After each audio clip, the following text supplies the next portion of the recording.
286వ శ్రీ సద్గురు సంత్ సేవాలాల్ జయంతి ఉత్సవాలకు హాజరైన మంత్రి సీతక్క. తెలంగాణ రాష్ట్ర ప్రభుత్వం 2 కోట్లు కేటాయించడం జరిగింది. మన సంస్కృతి సాంప్రదాయాలను కాపాడుకోవాలి. ములుగు నివాస్ న్యూస్. ములుగు జిల్లా కేంద్రంలో సంత్ సేవాలాల్ 286వ జయంతి ఉత్సవాలకు హాజరైన తెలంగాణ రాష్ట్ర మంత్రి సీతక్క శుక్రవారం రోజు ములుగు జిల్లా కేంద్రంలో సద్గురు శ్రీ సంత్ సేవాలాల్ 286వ జయంతి ఉత్సవాలకు హాజరైన మంత్రి సీతక్క ఈ సందర్భంగా మాట్లాడుతూ ములుగు జిల్లా కేంద్రంలో సంత్ సేవాలాల్ గుడి నిర్మాణానికి స్థలం కేటాయించి నిధులు మంజూరు చేయించి త్వరలోనే పనులు ప్రారంభించడం జరుగుతుందని, అదే కమ్యూనిటీ హాల్ ఇలా అన్ని విధాలుగా అభివృద్ధి చేసుకుందాం అని మంత్రి అన్నారు. రాష్ట్ర ప్రభుత్వం గిరిజన అభివృద్ధి కోసం వరాలు కురిపిస్తున్న ముఖ్యమంత్రి రేవంత్ రెడ్డికి ధన్యవాదాలు తెలుపుతూ సద్గురు శ్రీ సంత్ సేవాలాల్ 286వ జయంతి ఉత్సవాలకు 2 కోట్లు కేటాయించడం జరిగిందని, సేవాలాల్ ఎంచుకున్న భక్తి, విశ్వాసం, నమ్మకంతో వారి ఆశయాల్ని ముందుకు తీసుకెళ్లే లక్ష్యంతో పనిచేయాలి.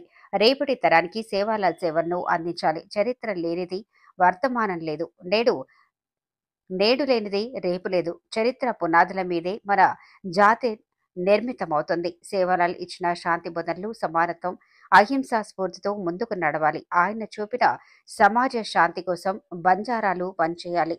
బంజారాలను సంచార జీవితం నుంచి విముక్తి కల్పించిన మహనీయుడు సేవాలాల్. బంజారాల స్థిర నివాసం కోసం తాండాలు ఏర్పాటు చేసిన గొప్ప వ్యక్తి సేవాలాల్ అని, ఆ మహనీయుడి ఆశయాలను భవిష్యత్ తరాలకు అందించడమే ఆయనకిచ్చే నివాళి.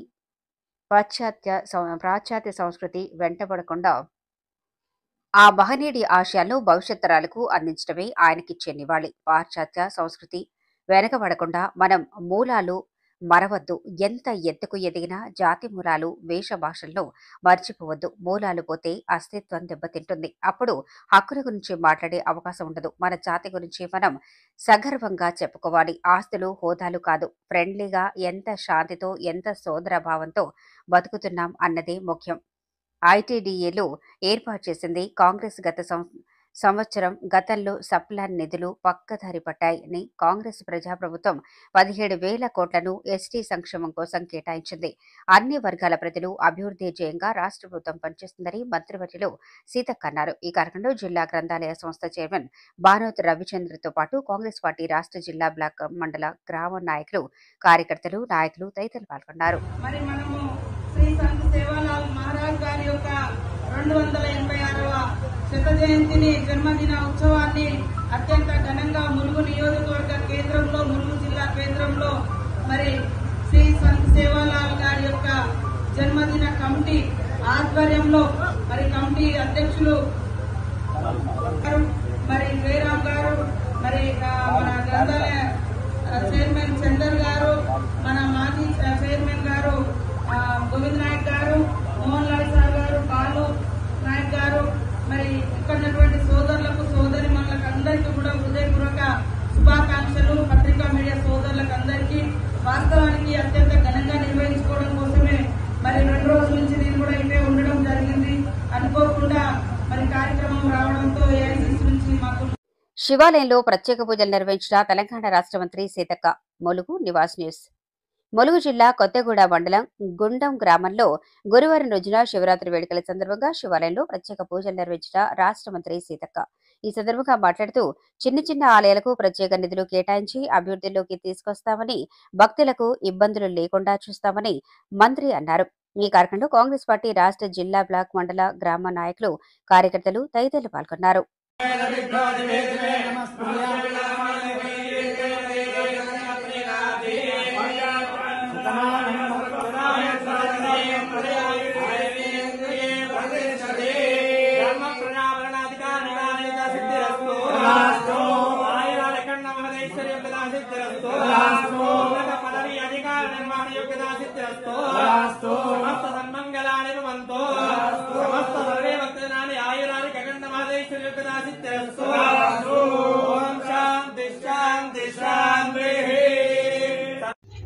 పవిత్ర జీవన దీప్తి రంజాన్ స్ఫూర్తి.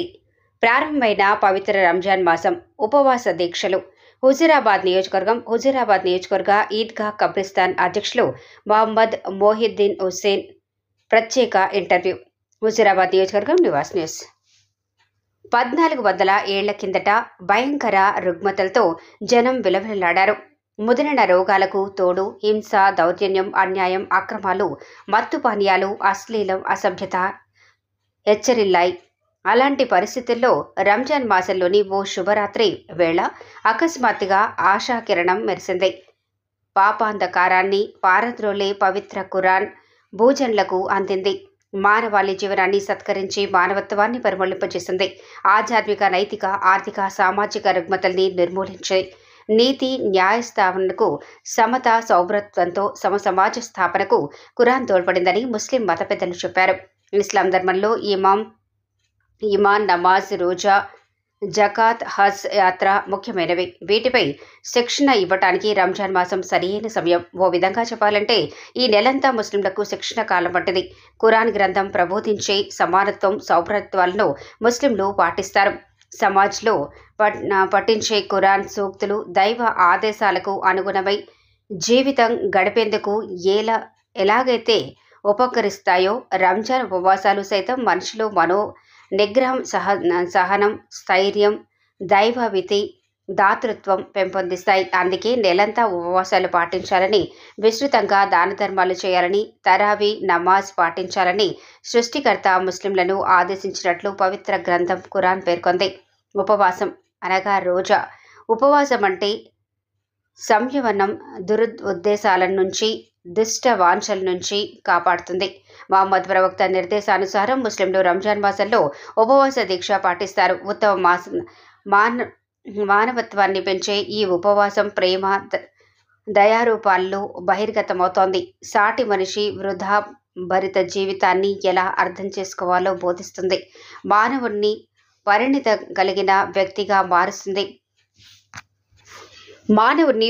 కలిగిన వ్యక్తిగా మారుస్తుంది.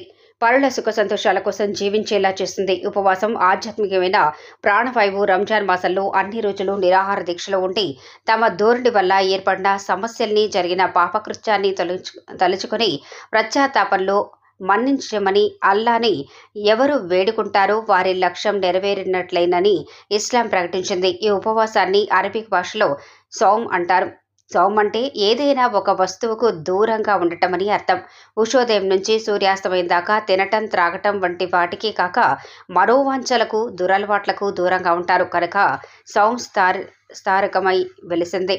రోజా ఉండేవారు బుషహ కాలానికి ముందే మేల్కోవలసి ఉంటుంది. తెల్లవారుజామున 4-5 గంటల మధ్య అన్నపానీయాలు సేవనం పూర్తి చేస్తారు. దీన్ని సహేరీ అంటారు. ఇక సూర్యాస్తమయం కాగానే ఉపవాస దీక్ష విరమణ చేస్తారు. దీన్ని ఇఫ్తార్ అంటారు.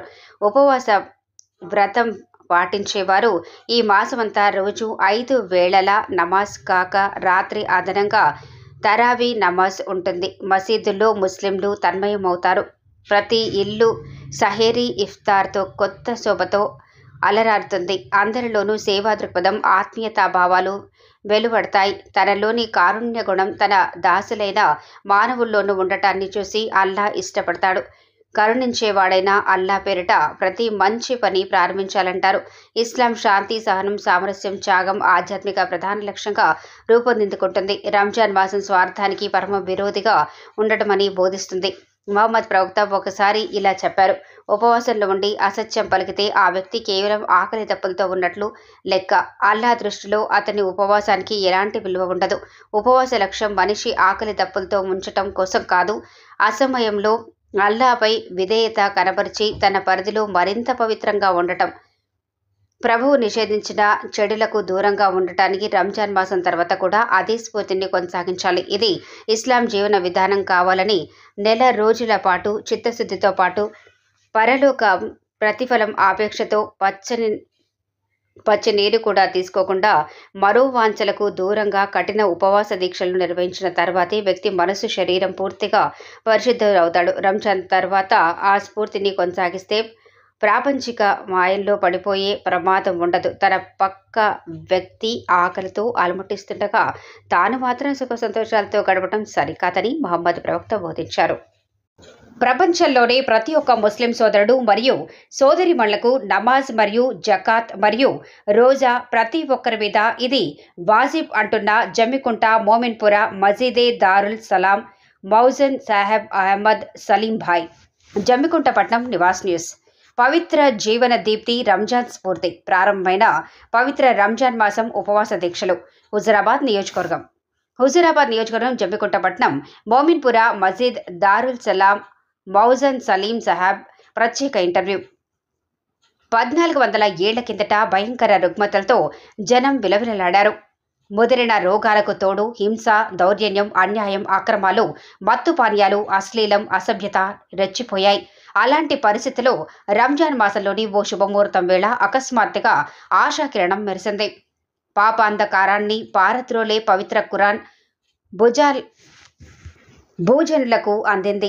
మానవాళి జీవితాన్ని సంస్కరించి మానవత్వాన్ని పరిమళింపజేసింది. ఆధ్యాత్మిక, నైతిక, ఆర్థిక, సామాజిక రుగ్మతల్ని నిర్మూలించి నీతి, న్యాయ స్థాపనకు, సమత, సౌభ్రాతృత్వంతో సమసమాజ స్థాపనకు ఖురాన్ తోడ్పడిందని ముస్లిం మత పెద్దలు చెప్పారు. ఇస్లాం ధర్మంలో ఇమాన్, నమాజ్, రోజా, జకాత్, హజ్ యాత్ర ముఖ్యమైనవి. వీటిపై శిక్షణ ఇవ్వటానికి రంజాన్ మాసం సరియైన సమయం. ఓ విధంగా చెప్పాలంటే ఈ నెలంతా ముస్లింలకు శిక్షణ కాలం వంటిది. ఖురాన్ గ్రంథం ప్రబోధించే సమానత్వం, సౌభ్రాతృత్వాలను ముస్లింలు పాటిస్తారు. నమాజ్లో పఠించే ఖురాన్ సూక్తులు దైవ ఆదేశాలకు అనుగుణమైన జీవితం గడిపేందుకు ఎలాగైతే ఉపకరిస్తాయో, రంజాన్ ఉపవాసాలు సైతం మనిషిలో మనోనిగ్రహం, సహనం, స్థైర్యం, దైవభీతి, దాతృత్వం పెంపొందిస్తాయి. అందుకే నెలంతా ఉపవాసాలు పాటించాలని, విస్తృతంగా దానధర్మాలు చేయాలని, తరావీ నమాజ్ పాటించాలని సృష్టికర్త ముస్లింలను ఆదేశించినట్లు పవిత్ర గ్రంథం ఖురాన్ పేర్కొంది. ఉపవాసం, రోజా. ఉపవాసం అంటే సంయమనం, దురుద్దేశాల నుంచి, దుష్ట వాంఛల నుంచి కాపాడుతుంది. మహమ్మద్ ప్రవక్త నిర్దేశానుసారం ముస్లింలు రంజాన్ మాసంలో ఉపవాస దీక్ష పాటిస్తారు. ఉత్తమ మానవత్వాన్ని పెంచే ఈ ఉపవాసం ప్రేమ, దయారూపాల్లో బహిర్గతమవుతుంది. సాటి మనిషి వృధాభరిత జీవితాన్ని ఎలా అర్థం చేసుకోవాలో బోధిస్తుంది. మానవుణ్ణి పరిణతి కలిగిన వ్యక్తిగా మారుస్తుంది. పరుల సుఖశాంతుల కోసం జీవించేలా చేస్తుంది. ఉపవాసం ఆధ్యాత్మికమైన ప్రాణవాయువు. రంజాన్ మాసంలో అన్ని రోజులు నిరాహార దీక్షతో ఉండి తమ ధోరణి వల్ల ఏర్పడిన సమస్యల్ని, జరిగిన పాపకృత్యాల్ని తలచుకొని పశ్చాత్తాపంతో మన్నించమని అల్లాని ఎవరు వేడుకుంటారో వారి లక్ష్యం నెరవేరేటట్లని ఇస్లాం ప్రకటించింది. ఈ ఉపవాసాన్ని అరబిక్ భాషలో సౌమ్ అంటారు. సౌమ్ అంటే ఏదైనా ఒక వస్తువుకు దూరంగా ఉండటం అని అర్థం. ఉషోదయం నుంచి సూర్యాస్తమయం దాకా తినటం, త్రాగటం వంటి వాటికే కాక మనోవాంఛలకు, దురవాట్లకు దూరంగా ఉంటారు కనుక సౌమ్ తారకమైన వెలిసింది. రోజా ఉండేవారు ఉషా కాలానికి ముందే మేల్కోవలసి ఉంటుంది. తెల్లవారుజామున 4-5 గంటల మధ్య అన్న పానీయాలు సేవనం పూర్తి చేస్తారు. దీన్ని సహేరీ అంటారు. ఇక సూర్యాస్తమయం కాగానే ఉపవాస దీక్ష విరమణ చేస్తారు. దీన్ని ఇఫ్తార్ అంటారు. ఉపవాస వ్రతం పాటించేవారు ఈ మాసమంతా రోజా 5 వేళల నమాజ్ కాక రాత్రి అదనంగా తరావీ నమాజ్ ఉంటుంది. మసీదులో ముస్లింలు తన్మయులవుతారు. ప్రతి ఇల్లు సహేరీ, ఇఫ్తార్తో కొత్త శోభతో అల్లలారుతుంది. అందరిలోనూ సేవా దృక్పథం, ఆత్మీయతా భావాలు వెలువడతాయి. తనలోని కారుణ్య గుణం తన దాసులైన మానవుల్లోనూ ఉండటాన్ని చూసి అల్లా ఇష్టపడతాడు. కరుణించేవాడైన అల్లా పేరిట ప్రతి మంచి పని ప్రారంభించాలంటారు. ఇస్లాం శాంతి, సహనం, సామరస్యం, త్యాగం ఆధ్యాత్మిక ప్రధాన లక్ష్యంగా రూపొందించుకుంటుంది. రంజాన్ మాసం స్వార్థానికి పరమ విరోధంగా ఉండడమని బోధిస్తుంది. మహమ్మద్ ప్రవక్త ఒకసారి ఇలా చెప్పారు: ఉపవాసంలో ఉండి అసత్యం పలికితే ఆ వ్యక్తి కేవలం ఆకలి దప్పులతో ఉన్నట్లు లెక్క. అల్లా దృష్టిలో అతని ఉపవాసానికి ఎలాంటి విలువ ఉండదు. ఉపవాస లక్ష్యం మనిషి ఆకలి దప్పులతో ఉంచటం కాదు. ఆ సమయంలో అల్లాపై విధేయత కనబరిచి తన పరిధిలో మరింత పవిత్రత ఉండటం అలవర్చుకోవటానికి, ప్రభువు నిషేధించిన చెడులకు దూరంగా ఉండటానికి రంజాన్ మాసం తరువాత కూడా అదే స్ఫూర్తిని కొనసాగించాలి. ఇది ఇస్లాం జీవన విధానం కావాలని, నెల రోజుల పాటు చిత్తశుద్ధితో పాటు పరలోక ప్రతిఫల ఆపేక్షతో పచ్చి నీరు కూడా తీసుకోకుండా మనోవాంఛలకు దూరంగా కఠిన ఉపవాస దీక్ష నిర్వహించిన తర్వాత వ్యక్తి మనసు, శరీరం పూర్తిగా పరిశుద్ధమవుతాడు. రంజాన్ తర్వాత ఆ స్ఫూర్తిని కొనసాగిస్తే ప్రాపంచిక మాయలో పడిపోయే ప్రమాదం ఉండదు. తన పక్క వ్యక్తి ఆకలితో అలమటిస్తుండగా తాను మాత్రం సుఖ సంతోషాలతో గడపటం సరికాదని మహమ్మద్ ప్రవక్త బోధించారు. ఫిత్రా. రంజాన్ నెలలో 2 విధాలుగా దానం చేస్తారు. మొదటిది ఫిత్రా. దీన్ని రంజాన్ మాసంలో ప్రతి ఒక్కరూ నిరుపేదలకు చెల్లిస్తారు. ఈ దానం వల్ల పేదల పండుగ అవసరాలు తీరుతాయి. అందువల్ల వాన పెత్రాను పండుగ కన్నా వారం రోజుల ముందే ఇవ్వాలి. ఆ పైకంతో పేదలు నూతన వస్త్రాలు కొంటారు. ఫిత్రాదానం చెల్లించినంత వరకు రంజాన్ ఉపవాసాలు ఫలప్రదం కాదని ఇస్లాం చెబుతుంది. ఫిత్రాకు ముస్లిమేతరులు అర్హులే. కులమతాల విచక్షణ చూపటం ధర్మం కాదంటోంది ఇస్లాం. జకాత్ పేదలకు ఆర్థిక హక్కు. రెండవ దానం జకాత్. జకాత్ అంటే అరబిక్ భాషలో పరిశుద్ధ పరచడం, అభివృద్ధి పరచడం అని అర్థాలు. సంపన్నుల వద్ద నిలువ ఉన్న ధనంతో 2.5% ప్రతి సంవత్సరం అల్లా కానుకగా నిరుపేదలకు అందజేయాలి. సత్మార్యాలకు వినియోగించాలి. ముస్లింలు జకాత్ చెల్లింపులకు రంజాన్ను ఎంచుకుంటారు. ఇస్లాం ధర్మశాస్త్రానుసారంగా నమాజులు ఉపవాసం చేసినట్లే జకాత్ సైతం తప్పనిసరిగా పాటించాల్సిన విధి. ఉపవాసం శారీరకపరమైన ఆరాధన అయితే జకాత్ ఆర్థికపరమైన ఆరాధన. దానం వల్ల మానవుల్లో త్యాగం, సానుభూతి, సహనం పెంపొందుతాయి. ఆత్మ పరిశుద్ధమవుతుంది. ఎత్తేకాఫ్. ముస్లిం యువకులు రంజాన్ నెలలో పూర్తిగా దైవ ప్రార్థనలో తలమునకలై మసీదుల్లోనే ఉంటారు. అన్నం, నీరు అంతా అక్కడే. దీనినే ఎత్తెకాఫ్ అంటారు. ఈ మాసం చివరి 10 రోజుల్లో ప్రాపంచిక వ్యవహారాలతో సంబంధం లేకుండా కేవలం దైవారాధన, దైవ నామస్మరణలతో మసీదుల్లో ఆయన ఎత్తెకాఫ్ వేళ మసీదు నుంచి బయటికి రారు. అసలు ఇంటి విషయాలను పూర్తిగా పట్టించుకోరు.